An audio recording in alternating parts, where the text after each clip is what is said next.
Target karon sa Kapitolyo nga mas mapatasan pa ang pondo para sa scholarship program sulod sa duha ka tuig. Dakong pagtuo sa gobernador nga pinaagi sa tabang sa mga board members og ni Vice Governor Feli Latasa, di kunong imposible ang pagkabot sa pondo para sa mga scholars gikan sa 3 milyones ngadto sa 15 milyones. Usa kini siya ka scholar nga nakapamati sa sopa ni Governor Douglas Cagas miadtong Lunes. Isa siya sa mga libuan ka mga scholars karon sa Kapitolyo. Busa dako na lamang ang iyang kalipay, kauban ang ubang mga scholars nga madungog mismo gikan sa gobernador ang paninguha dining mapatasan pa ang pondo para sa edukasyon sa mga estudyante sa Mania. The 3 million peso budget for 2007 is now increased in our budget for 2008 to 10 million pesos. And with the help of the Sangguniang Pandalawigan and the Vice Governor, this budget will be increased the next 2 years to 15 million pesos.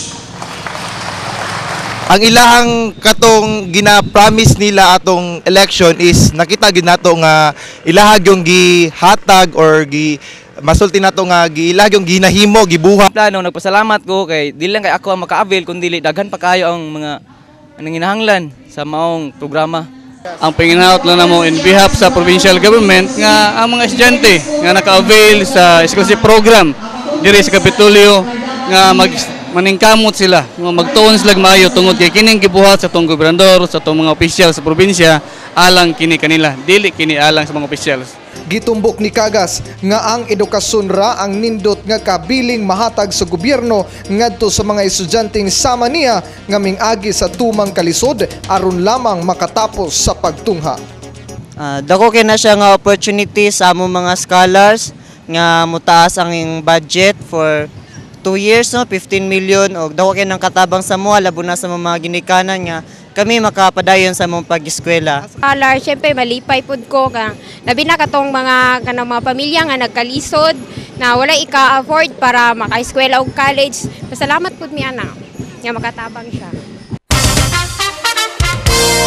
Poy na may gala kadto ang naglangkob sa atong mga balitag impormasyon karong gabi una. Kung gusto ninyo nga makita kining episode, log on lang sa www.youtube.com o di bakha mag-log on usab sa www.digoscabletv.com. Ang kining episode at ang replay ugma alas 9 sa buntag ug alas 5:30 sa hapon dinhi lamang sa Channel 11. Kung duna kamoy mga reaksyon o di bakha mga naibaw ang mga balita, e-text kini sa 0918-701-9790. Kauban ang kinatibukang puwersa sa Digos Cable TV News and Current Affairs. Ako si Ayan Hiron. Kami ay yung nahimong tigbalita sa kamatuuran hangtod sa Lunes pohon. Hinumdumi ning bagong tuig, walay balita kung walay detalye.